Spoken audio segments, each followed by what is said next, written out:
અમરેલીના વડિયા નજીક શંકાસ્પદ ડુપ્લિકેટ દૂધનું ટેન્કર ઝડપાયું. હુમલાની ઘટના. નમસ્કાર, સહજ ન્યૂઝ સાથે હું છું ગોપાલ ભેસાણિયા. અમરેલી જિલ્લાના વડિયા નજીક હનુમાન ખીજડીયા વિસ્તારમાં શંકાસ્પદ ડુપ્લિકેટ દૂધ ભરેલું ટેન્કર ઝડપાયા હોવાની ચોંકાવનારી ઘટના સામે આવી છે.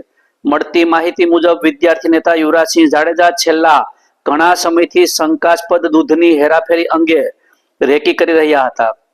તેમના જણાવ્યા અનુસાર હનુમાન ખીજડીયા સ્થિત દ્વારકેશ નામના દૂધ યુનિટમાંથી અરવલ્લી જિલ્લામાં દૂધનું કન્ટેનર જતું હોવાની માહિતી મળી હતી. યુવરાજસિંહ જાડેજાએ સવાલ ઉઠાવ્યો કે જે ગામમાં એક બકરી પણ ન હોય ત્યાંથી 10,000 લીટર દૂધ આવવું એ શંકાસ્પદ બાબત છે.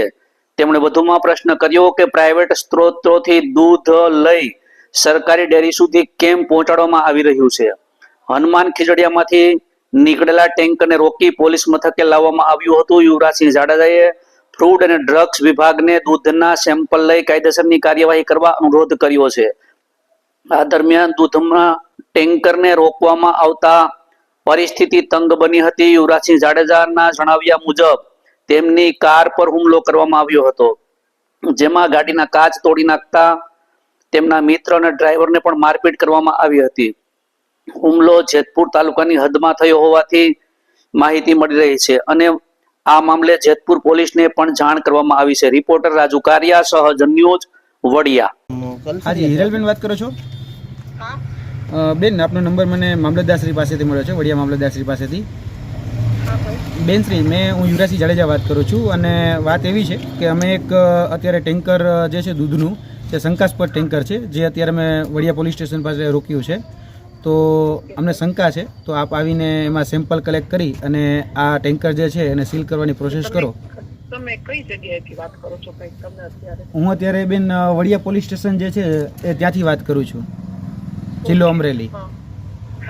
ઓકે ભાઈ, તેનું ટેન્કર તમે અત્યારે પકડેલું છે? બેન, અમે દૂધનું ટેન્કર પકડેલું છે, જે હનુમાન ખીજડીયાથી નીકળેલું હતું અને અરવલ્લી મોડા સાઈડ જતું હતું. અને એ દૂધ શંકાસ્પદ અમને લાગી રહ્યું છે, તો આપ આપના અધિકારીઓ અથવા કોઈના દ્વારા આ ટેન્કર સીલ કરવા. ભાઈ અત્યારે ફોન કર્યો છે ને મને? હાજી બેન. તો એમાં સીલ માટેનું પ્રોસીજર હું તમને અમારા જિલ્લાધિકારી સાહેબના નંબર આપું. ભાઈ એક વખત અહીંયા રહેવું હોય તો કોન્ટેક્ટ કરી જો. હાજી બેન, બોલો બેન. હા, એક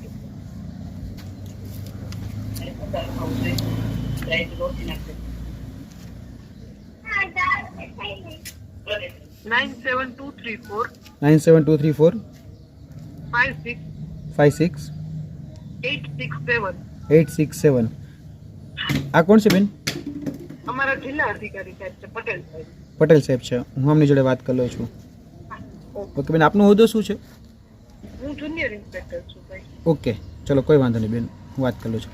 હાજી જી સર, શું કહેશો અને આપની ઓળખ આપજો?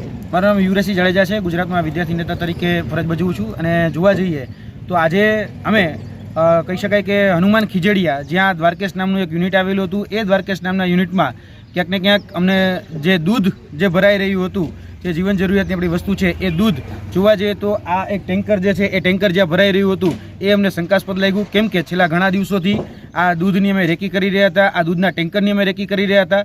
કેમ કે આ જે દૂધ છે એ દૂધ લગભગ 10,000 જેટલા લીટર જેટલું દૂધ જોવા જઈએ તો અરવલ્લીના જે અલગ અલગ જે સહકારી ડેરીઓ છે એ સહકારી ડેરીને ખાલી કરવામાં આવે છે. હવે જ્યાં એક બકરીનું દૂધ અવેલેબલ નથી ત્યાં 10,000 લીટર દૂધ આવ્યું ક્યાંથી? અને બીજો પ્રશ્ન અમારો એ છે કે સહકારી ડેરીની અંદર પોતાના મંડળીની જે કહી શકાય કે જે દૂધ હોય એ જ દૂધ લઈ શકાય, તો બહારનું દૂધ એ સહકારી ડેરીની અંદર કઈ રીતે ખાલી થતું હતું? અમારા પાસે એ રેકોર્ડેડ પુરાવા છે કે આ જે દૂધ અહીંયા જે કહી શકાય કે હનુમાન ખીજડીયાના દ્વારકેશથી જે દૂધ ભરાતું હતું એ દૂધ ખાલી થતું હતું. એ જોવા જઈએ તો સાબર ડેરીમાં આવેલી જે માધવ શીત કેન્દ્ર છે ત્યાં, તેની સાથે સાથે જે તાલોદ ગામ છે એ તાલોદ ગામની નવી બોરડી આદર્શ ડેરી છે ત્યાં, તેની સાથે સાથે જે આમોદરા જે ભાથીજી દૂધ મંડળી છે ત્યાં, અને જે સાબર ડેરીના ચેરમેનના ગામની જે જૂના પીપોદરા કરીને જે ગામ છે તેની જે સહકારી મંડળી છે એ સહકારી મંડળીની અંદર આ દૂધ ખાલી થતું. એટલે કે તાલોદ ડેરી, નવી બોરડી, આમોદરા, ભાથીજી દૂધ મંડળી, આ દૂધ છે એ અલગ અલગ જગ્યાએ જોવા જઈએ તો બાયડ અને બાલાસિનોર એ જગ્યાઓએ ખાલી થતા હતા. એટલે 10,000 લીટર જેટલું દૂધ કોઈ જગ્યાએ 500 લીટર, કોઈ જગ્યાએ 1000 લીટર, કોઈ જગ્યાએ 1500 લીટર, તો કોઈ જગ્યાએ 2000 લીટર આ દૂધ એ ખાલી થતા હતા. એટલે પ્રાઇવેટ જગ્યાએથી દૂધ લઈ અને સહકારી ડેરીની અંદર આ દૂધ બધા ખાલી કરવામાં આવતા હતા. એટલે આ શંકાના ભાગરૂપે આજે જોવા જઈએ તો આ દૂધ જે જગ્યાથી ખાલી થઈ અને અહીંયા સુધી પહોંચતા હતા હનુમાન ખીજડીયા સુધી, તો આનો પીછો કરતાં કરતાં અમે આવ્યા હતા. અને આજે એક અઘટિત ઘટના પણ અમારી સાથે બની છે. જોવા જઈએ તો સવારે જ્યારે આ દૂધ ભરાઈ અને અમરેલી કહી શકાય કે અરવલી જે વિસ્તાર છે જે જવા તરફ નીકળ્યું હતું, ત્યાં હું, મારા મિત્ર વિજેન્દ્રસિંહ મકવાણા અને સાથે સાથે દિલુસિંહ ઠાકોર આ ત્રણેય જણા એક ગાડીમાં જઈ રહ્યા હતા. ત્યારે કહી શકાય કે અહીંયા એચપીનો જે પેટ્રોલ પંપ છે તેની આગળ અમારી ગાડી જે છે રોકી દેવામાં આવી. આ ટેન્કર જે છે એ ટેન્કરના માધ્યમથી જ અમારી ગાડી આ ટેન્કર જે છે આડું કરી દેવામાં આવ્યું અને ગાડી રોકી અને બેફામ અભદ્ર શબ્દો એમને કહેવામાં આવ્યા અને ત્યારબાદ અમારી ઉપર જીવલેણ હુમલો પણ કરવામાં આવ્યો. કહી શકાય કે ત્યારે મુકા વડે અમારો જે કાચ હતો, જે કહી શકાય કે દરવાજો, એ દરવાજો તોડવાના પ્રયત્નો થયા. ત્યારબાદ અમે ત્યાંથી નાસી છૂટી અને અમરનગર વડિયાવાળા રસ્તે ગયા ત્યારે એક સ્પ્લેન્ડર જેવું બાઇક વચ્ચે આડું નાખવામાં આવ્યું અને એક પથ્થર વડે અમારા ગાડી ઉપર આખો જે કહી શકાય બેલા જેવો પથ્થર એ અમારા ગાડી ઉપર નાખવામાં આવ્યો. ત્યારબાદ એક સ્ટીલનો રોલ જે હતો એ પણ અમારી ઉપર નાખવામાં આવ્યો. તેની સાથે સાથે જે આગળ ખીરસરા કરીને જે ગામ છે એ ખીરસરા ગામમાં અમારી ગાડી રોકી અને બે સાઈડથી અમારી ગાડીને બ્લોક કરી અમારી ગાડીના દરવાજા એ જે કાચના હતા એ કાચના દરવાજા તોડી નાખવામાં આવ્યા. ગાડીમાંથી અમને ઉતારી અમારી ઉપર હુમલો કરવામાં આવ્યો. તમે જોઈ શકો છો કે અમને પણ અત્યારે ઈજા થઈ છે. તેની સાથે સાથે અમને પણ મારવામાં આવ્યો છે. અમારી ઉપર જીવલેણ હુમલો કરવામાં આવ્યો છે. અમારા સાથી મિત્ર જે દિલુસિંહ ઠાકોર જે ડ્રાઈવર તરીકે અમારી ગાડી ચલાવી રહ્યા હતા, તો તેના માથાના ભાગે ખૂબ ગંભીર ઈજા પહોંચી છે. તેને લોહાણ કરી દેવામાં આવ્યા છે.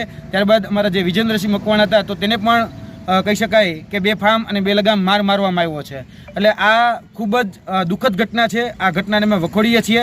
તાત્કાલિક ધોરણે આની ઉપર એક્શન લેવાય એટલા માટે અમે બંને જગ્યાએ જેતપુર જે તાલુકા પોલીસ સ્ટેશન છે ત્યાં પણ ફરિયાદ આપી છે. તેની સાથે સાથે જે વડિયા જે પોલીસ સ્ટેશન છે ત્યાં આ જે ટેન્કર જે અમને શંકાસ્પદ રાખી રહ્યું છે એ શંકાસ્પદ ટેન્કરને સીલ કરવામાં આવે તેના માટે અમે વર્તમાન અમરેલીના જે FSSAના જે અધિકારી છે એમને પણ જાણ કરી છે.